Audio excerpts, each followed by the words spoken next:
Practice ko lang ito sa gagawin natin sa langit. Amen. And we are so blessed, kapatid. And we've been praying a lot before coming here in Masbate. I know tonight God is going to do something sa buhay.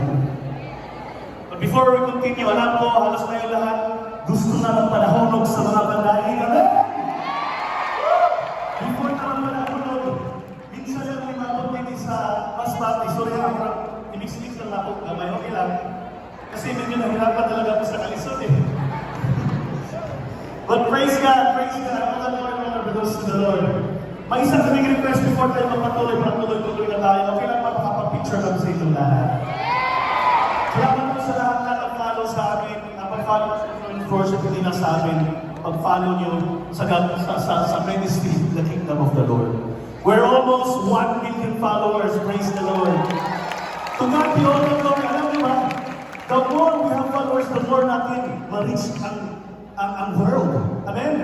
And we need to be the light of the world. So okay lang magpapicture kami sa inyo, okay lang? Tingnan mo yung katabi mo. Tingnan mo sa dito yung katabi mo. Guwapo, guwapa. Guwapa lang, no? Sir, guwapo kung para sir, no? Guwapo? Wow! Pagpapalagpagan natin si Lord! Alam niyo ba anong guwapo o guwapa mo? In the Bible it says, we are created in the image and likeness of our God. Amen! Praise the Lord! Praise the Lord! So, mapapicture ng isang net. Yung gagawin natin, pagbilang ko ng 4, 1, 2, 3, 4, ang lahat ng anak ng Diyos sisigaw ng Jesus. Okay lang ba? Tapos nasa tingin mo, Jesus! Ganon. Practicean natin. 1, 2, 3! Oh, hindi nakataas yung kamay.